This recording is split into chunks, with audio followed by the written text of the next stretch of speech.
আমি অবাক হব না যদি এই সিরিজে মাহমুদুল্লাহ ভালো একটা ইনিংস খেলে বাংলাদেশ জয় পায় এবং সে যদি বলে যে আমি টি-20 থেকে সরে যাব, এটা আমি অবাক হব না। বয়সটা আমি আসলে অতটা ইম্পর্টেন্স দিচ্ছি না যে এখানে 40 হবে বলে যে তাকে সরে যেতে হবে, সেটা না।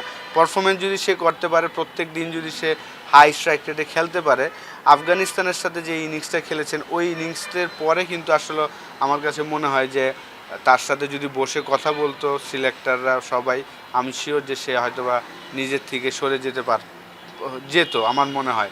কিন্তু যেহেতু আমাদের বাকি প্লেয়াররা পারফর্ম করতে পারছে না, সেই কারণে আসলে ওইভাবে কেউ ডিসকাসও হয়তো বা করতে পারছে না। মাহমুদুল্লাহর জায়গায় যে ছেলেটা আসবে তারও তো পারফরমেন্স করতে হবে, সেই পারফরমেন্সটা নাই বলে আসলে আমরা ফিউচারের জন্য তো প্রেজেন্ট আমরা বন্ধ করে দিতে পারবো না। সেই কারণেই আমার মনে হয় যে মাহমুদুল্লাহকে আমরা বিবেচনা করছি। বয়সটা আমি মনে করি না যে 41 হবে বলে যে সে খেলতে পারবে না, এরকম না।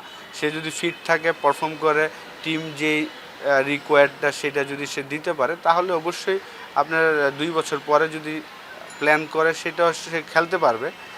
কিন্তু আমি অবাক হব না এই কারণে বলছি, যেহেতু টেস্ট ক্রিকেট আমরা দেখেছি যে 150-এর পরে কিন্তু সে সরে গিয়েছিলেন। সে কিন্তু ইজিলি আরও 2-3 বছর টেস্ট ক্রিকেট খেলতে পারতো, কিন্তু সে মনে করেছেন না এটা আমার রাইট টাইম।